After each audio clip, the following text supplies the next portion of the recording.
Aries, mag-ingat sa iyong kalusugan, iwasan ang mga lugar na may masamang amoy, pati na ang alak at mga pagkain mula sa lamang loob.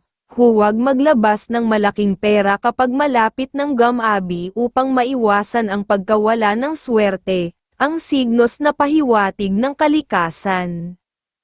Taurus, mag-ingat sa pagbiyahe at laging maging alerto para sa iyong kalusugan. Huwag munang sumama sa mga planong malalayo dahil posibleng hamina ang iyong kalusugan, ang signos na pahiwatig ng kalikasan.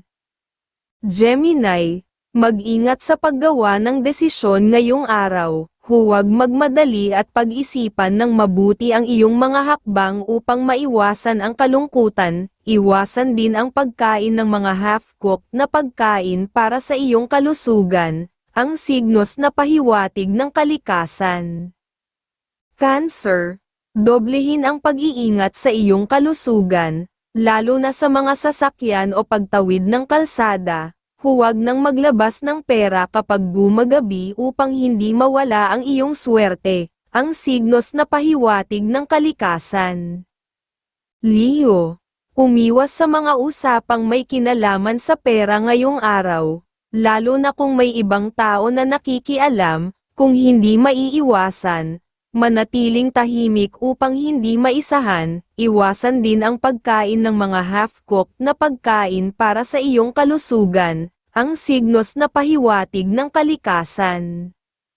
Virgo, iwasan ang pagiging masyadong mabait ngayong araw dahil may mga taong gustong samantalahin ito. Huwag pumunta sa mga lugar na mabaho, maalikabok, o mausok upang mapangalagaan ang iyong kalusugan, at may malakas kang sex appeal ngayong araw. Nalapitin ka ng mga gumagawa ng tukso sa pag-ibig, kaya dapat ay lagi kang maging maingat, ang signos na pahiwatig ng kalikasan. Libra, panatilihing masaya ang iyong aura sa lahat ng gagawin ngayong araw. Sa ganitong paraan, hindi ka malalapitan ng mga negatibong enerhiya na magdudulot ng kamalasan. Kapag masaya ang iyong aura, ikaw ang magtatagumpay sa buong araw, ang signos na pahiwatig ng kalikasan. Scorpio, maging matapang sa iyong pananalita ngunit iwasan ang pagsakit ng damdamin ng iba upang maiwasan ang kamalasan. Panatilihin ang aura ng swerte at huwag magpapabusog sa gabi para sa iyong kalusugan, ang signos na pahiwatig ng kalikasan. Sagittarius, panatilihing handa ang iyong isipan at maging mapanuri. Malakas ang iyong pakiramdam at kakayahang unawain ang iba, ngunit kung may makakausap na nagbibigay ng negatibong enerhiya, iwasan mo agad upang hindi ka mapuno ng galit at makapagsalita ng hindi maganda, at may malakas kang sex appeal ngayong araw. Nalapitin ka ng mga gumagawa ng tukso sa pag-ibig, kaya dapat ay lagi kang maging maingat, ang signos na pahiwatig ng kalikasan.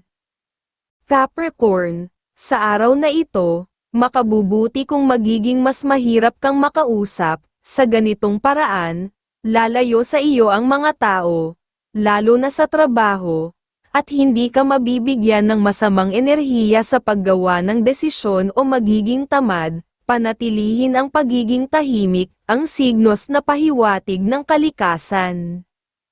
Aquarius, dapat kang magpakita ng masayang aura ngunit maging mapanuri sa buong araw. Ang mga taong may masamang balak ay lalayo dahil sa iyong positibong enerhiya. Sa gabi, mag-ingat kapag naglalakad upang mapanatili ang iyong kalusugan, ang signos na pahiwatig ng kalikasan.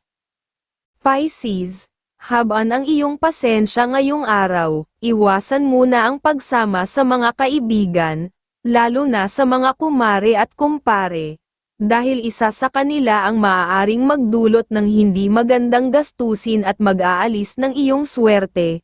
Tumanggi muna sa kanilang mga imbitasyon, ang signos na pahiwatig ng kalikasan.